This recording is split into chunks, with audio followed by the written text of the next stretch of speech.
শিক্ষার্থীরা আসসালামু আলাইকুম। আশা করি ভালো আছো।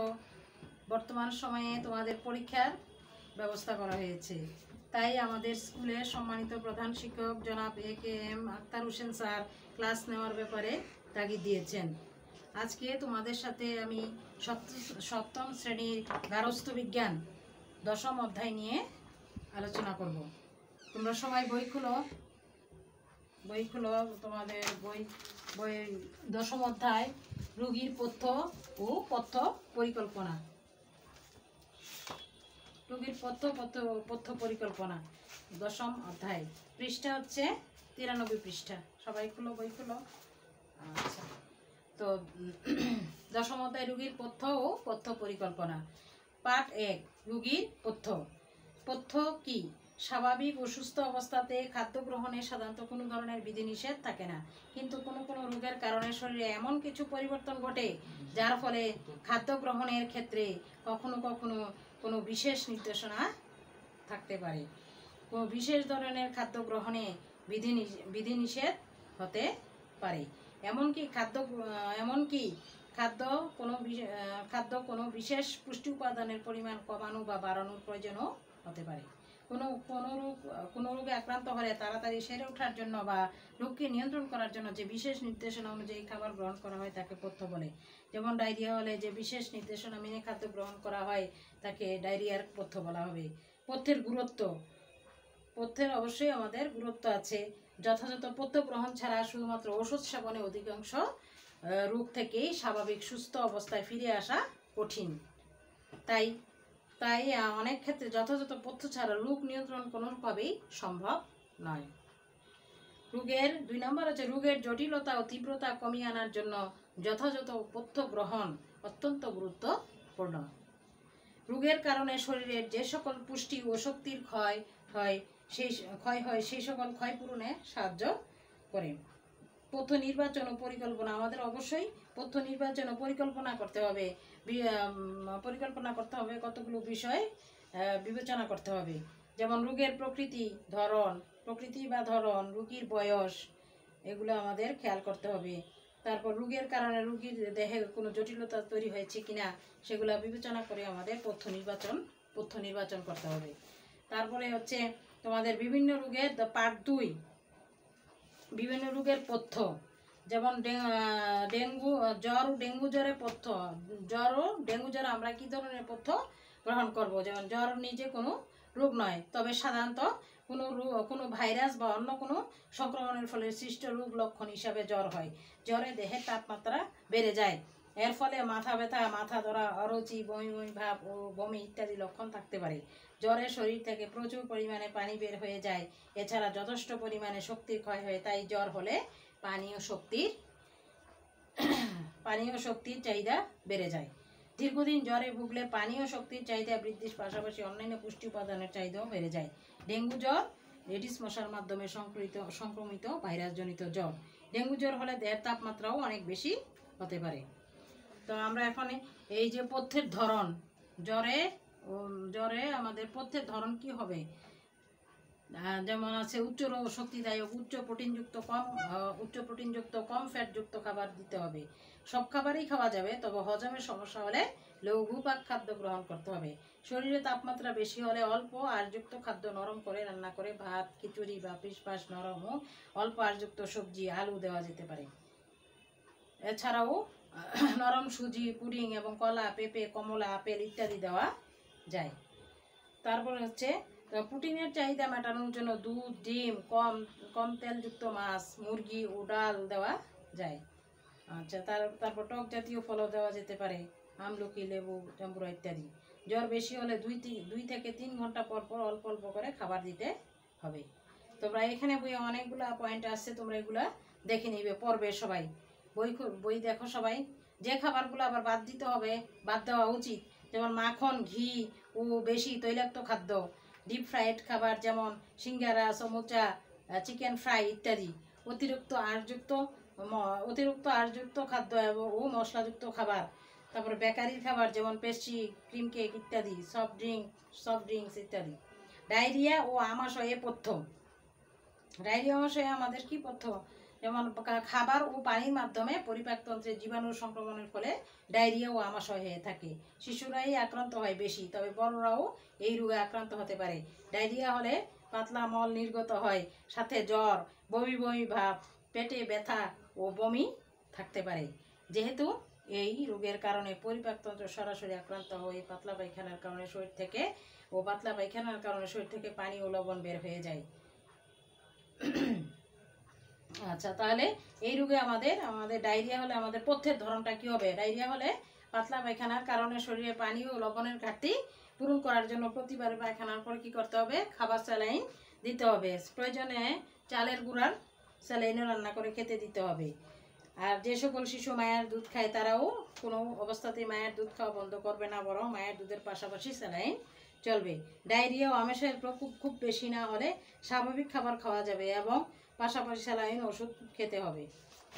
আচ্ছা, তাহলে ডায়রিয়ার প্রকোপ বেশি হলে অর্থাৎ তীব্র হলে স্বাভাবিক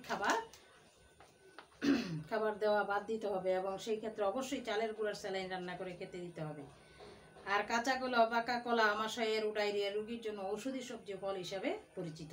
আচ্ছা, ডায়রিয়ায় যে খাবারগুলো বাদ দেওয়া উচিত সেগুলো হচ্ছে এই ক্ষেত্রে দুধ, তৈলাক্ত খাদ্য, ডাল, বাদাম, খুব বেশি আঁশযুক্ত শাকসবজি ও ফল, এছাড়াও শুকনা ফল, মিষ্টি ও মশলাযুক্ত খাবার বাদ দিতে হবে। সফট ড্রিঙ্কস, ফলের রস, তারপরে ডিপ ফ্রাইড খাবার যেমন সিঙ্গারা, সমোসা, চিকেন ফ্রাই ইত্যাদি, হ্যাঁ, বেকারির খাবার যেমন পেস্ট্রি, ক্রিম কেক ইত্যাদি, এগুলো বাদ দিতে হবে।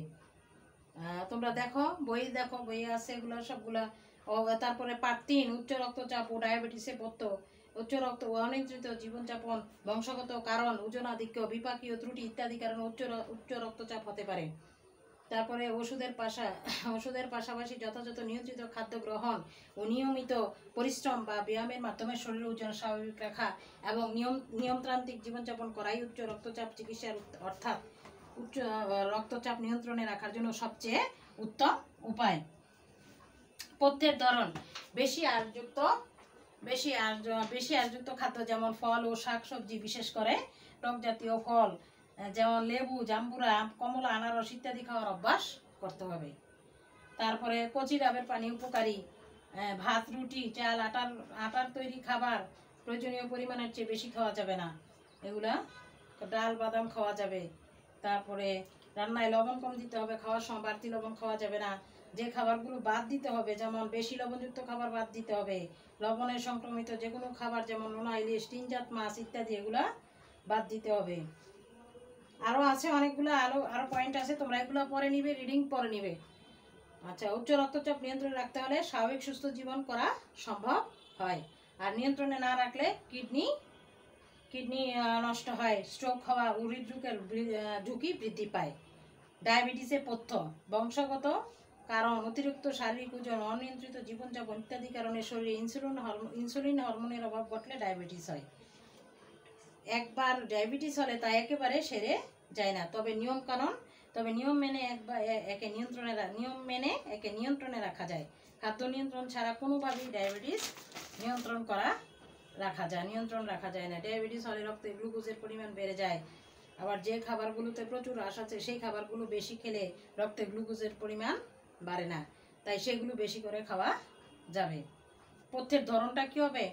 বেশি খাওয়া যাবে বা ইচ্ছা মতো খাওয়া যাবে। যা সব রকমের সবজি যেমন চিচিঙ্গা, দুন্দুল, পেঁপে, পটল, শিম, এগুলা খাবারগুলো, এই শাকসবজিগুলো সবগুলোই খেতে পারবে, তবে হিসাব করে খেতে হবে।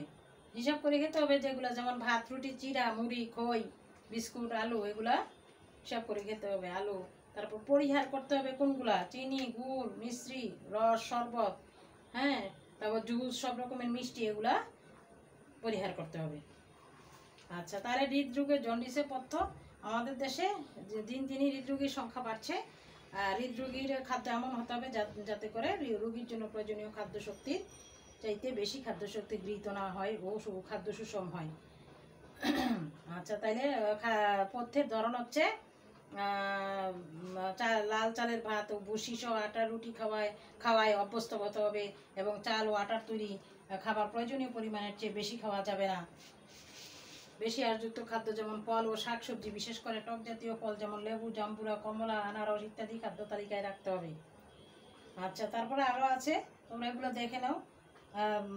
যে খাবারগুলি বাদ দিতে দেওয়া উচিত, যেমন মাখন, ঘি, ডালডা, ক্রিম, সস, নারকেল ও বেশি তৈলাক্ত চর্বিযুক্ত খাদ্য, আইসক্রিম, মিষ্টি জাতীয় খাদ্য ইত্যাদি।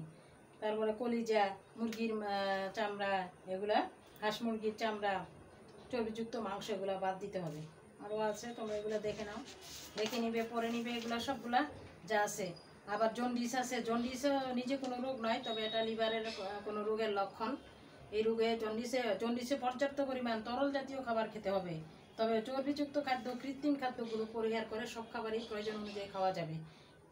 জন্ডিস রোগের পথ্যের ধরন হচ্ছে উচ্চ শক্তিদায়ী, উচ্চ প্রোটিনযুক্ত, কম চর্বি বা ফ্যাটযুক্ত খাবার দিতে হবে, ফ্যাটযুক্ত খাবার দিতে হবে।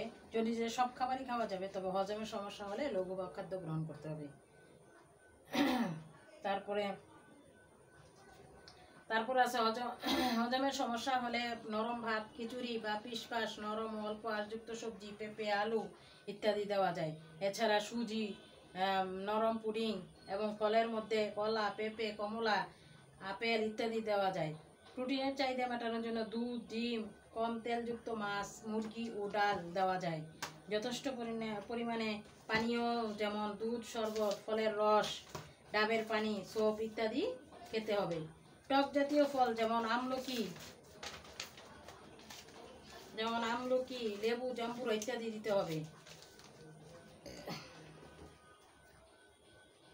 তারপরে পরিহার করতে হবে মাখন, ঘি, চর্বি ও বেশি তৈলাক্ত খাদ্য। এগুলা তোমাদের পরিহার করতে হবে। তারপরে ডিপ ফ্রাইড খাবার যেমন সিঙ্গারা, সমুচা, চিকেন ফ্রাই ইত্যাদি। আচ্ছা,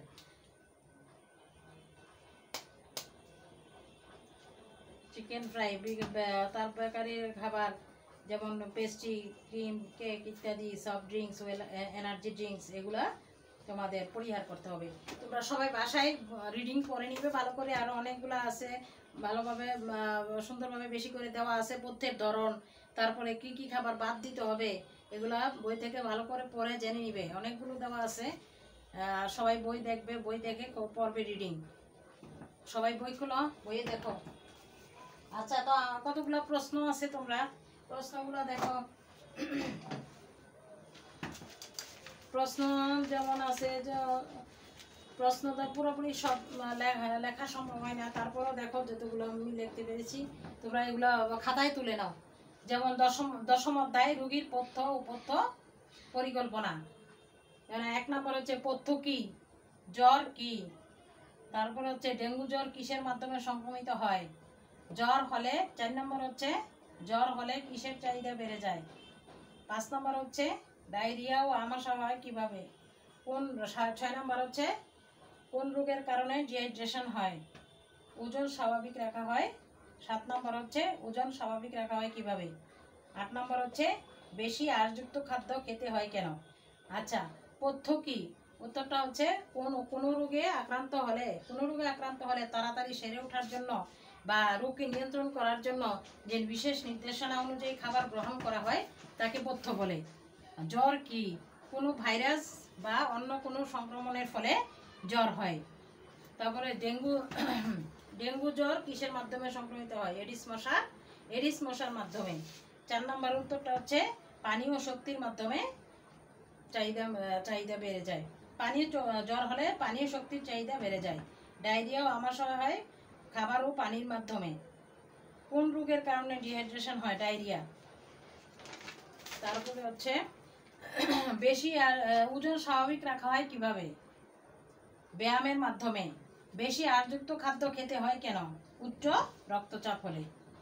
তারপর আরো কিছু প্রশ্ন আছে, তোমরা এই প্রশ্নগুলো খাতায় তুলে নাও প্রশ্নগুলো। আরো কিছু প্রশ্ন আমি দিচ্ছি তোমাদেরকে।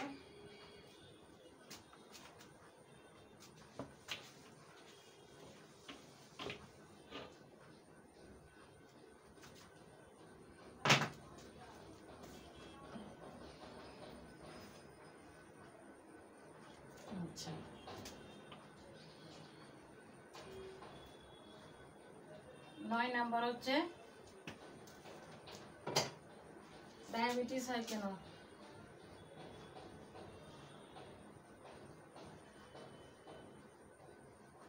ডায়াবেটিস হয় কেন?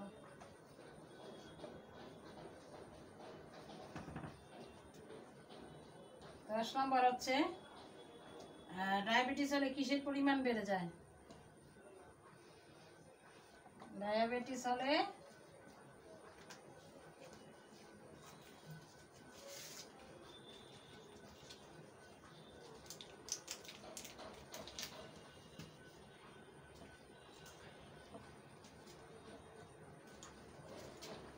কিসের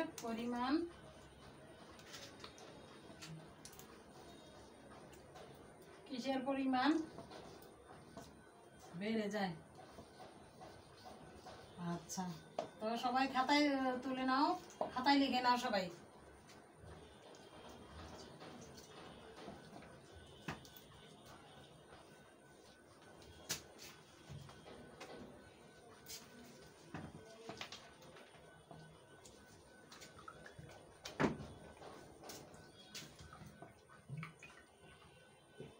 আচ্ছা, কিসের পরিমাণ বেড়ে যায়? তারপরে আরেকটা হচ্ছে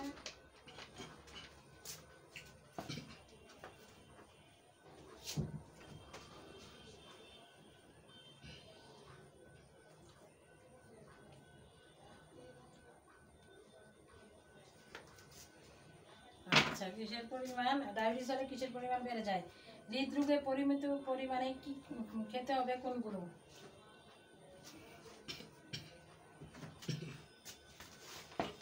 সবাই খাতায় তুলে নাও প্রশ্নগুলা।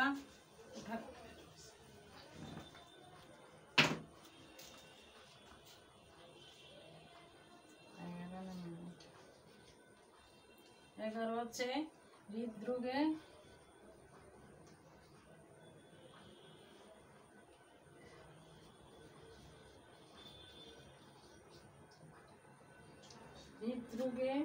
পরিমিত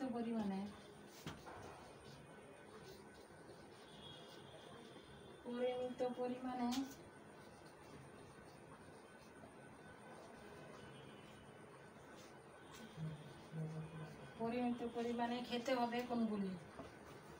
খেতে হবে কোন কোন খাবারগুলো?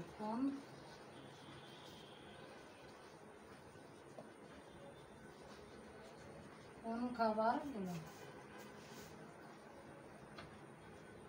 আচ্ছা, তারপরে খাতায় তুলে নাও প্রশ্নগুলো, তুলো সবাই, খাতায় উঠাও।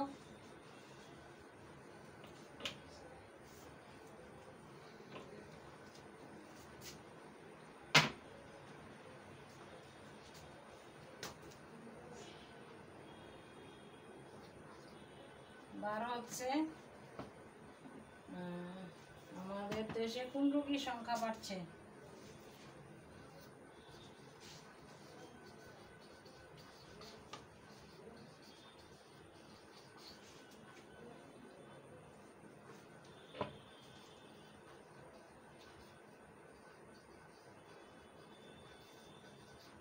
কোন রোগীর সংখ্যা বাড়ছে?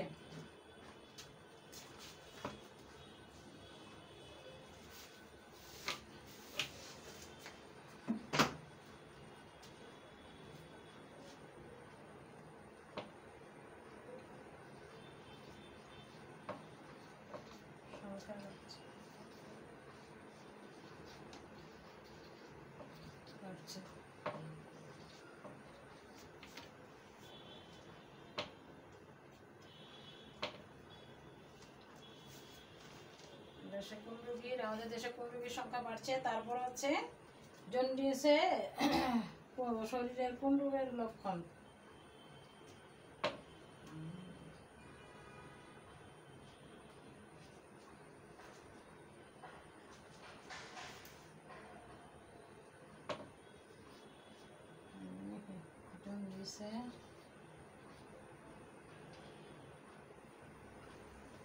জন্ডিসে পর্যাপ্ত পরিমাণে কি খাবার দিতে হবে? পর্যাপ্ত পরিমাণে পর্যাপ্ত পরিমাণে কি জাতীয় খাবার দিয়ে খেতে হবে? কি জাতীয়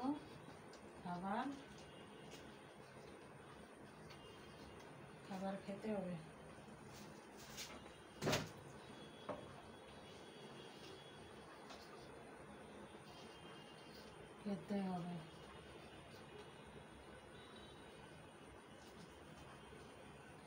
পর্যাপ্ত পরিমাণে জন্ডিসে পর্যাপ্ত পরিমাণে কি জাতীয় খাবার খেতে হবে? আচ্ছা, তারপরে বাকি প্রশ্নগুলো দেখো সবাই। যেমন এরপর 9 নম্বর হচ্ছে ডায়াবেটিস হয় কেন? তারপর ডায়াবেটিস হয় কেন? ডায়াবেটিস হলে কিসের পরিমাণ? ডায়াবেটিস হয় কেন? 9 নম্বর ডায়াবেটিস হয় কেন? 10 নম্বর ডায়াবেটিস হলে কিসের পরিমাণ বেড়ে যায়? 11 নম্বর হচ্ছে হৃদরোগে পরিমিত পরিমাণে খেতে হবে কোন খাবারগুলো? 12 নম্বর হচ্ছে আমাদের দেশে কোন রোগীর সংখ্যা বাড়ছে? 13 নম্বর হচ্ছে জন্ডিসে পর্যাপ্ত পরিমাণে কি জাতীয় খাবার খেতে হবে? আচ্ছা, তাহলে উত্তরগুলো আমি বলছি, সবাই প্রশ্নগুলো খাতায় তুলে নাও। উত্তরগুলো একটু দেখে নাও, সবগুলাই বইয়ে আসছে, তোমরা ভালো করে বইটা পড়বে, রিডিং করবে, যেহেতু সামনে পরীক্ষা। আর দেখো, তাইলে আমি বাকি প্রশ্নগুলো খাতা থেকে পড়ে নিচ্ছি। জন্ডিস শরীরে কোন অঙ্গের রোগের লক্ষণ? তারপরে হচ্ছে কি কারণে উচ্চ রক্তচাপ হতে পারে? 15 নম্বর প্রশ্ন, কি কারণে উচ্চ রক্তচাপ হতে পারে? তারপরে 16 নম্বর হচ্ছে উচ্চ রক্তচাপ হলে খাবারে কিসের পরিমাণ কমাতে বলা হয়? তারপর 17 নম্বর হচ্ছে টক জাতীয় ফল কোনগুলো? তারপরে কাঁচা ফল ও পাকা ফল কোন রোগীর জন্য ঔষধি সবজি ও ফল হিসাবে পরিচিত? 19 নম্বর হচ্ছে কোন সময় খাদ্য গ্রহণে বিধিনিষেধ থাকে না? তাহলে জ্বরের লক্ষণগুলো কি কি? আচ্ছা, তাহলে উত্তরগুলি একটু শুনে নাও সবাই। 1 নম্বরের উত্তরটা হচ্ছে পথ্য কি? 1 নম্বর বলছিলাম এর আগে, না? উত্তরগুলা কোন রোগে আক্রান্ত হলে? আচ্ছা, ব্যায়ামের মাধ্যমে। পথ্যটা কি? 1 নম্বর উত্তরটা হচ্ছে কোন রোগে আক্রান্ত হলে তাড়াতাড়ি সেরে ওঠার জন্য বা রোগকে নিয়ন্ত্রণ করার জন্য যে বিশেষ নির্দেশনা অনুযায়ী খাবার গ্রহণ করা হয় তাকে পথ্য বলে। তারপরে জ্বর কি? কোনো ভাইরাস বা অন্য কোনো সংক্রমণের ফলে জ্বর হয়। তারপর ডেঙ্গু জ্বর কিসের মাধ্যমে সংক্রমিত হয়? এডিস মশার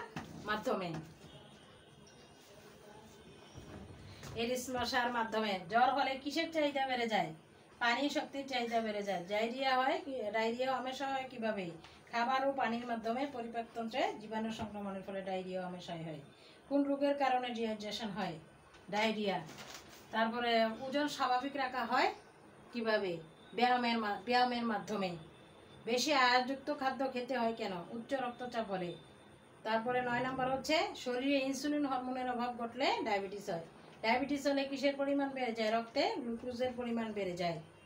তারপর হৃদরোগে পরিমিত পরিমাণে খেতে হবে ডাল ও বাদাম। আমাদের দেশে কোন রোগীর সংখ্যা বাড়ছে? আমাদের দেশে হৃদরোগীর সংখ্যা বাড়ছে। জন্ডিস শরীরের কোন অঙ্গের রোগের লক্ষণ? লিভারের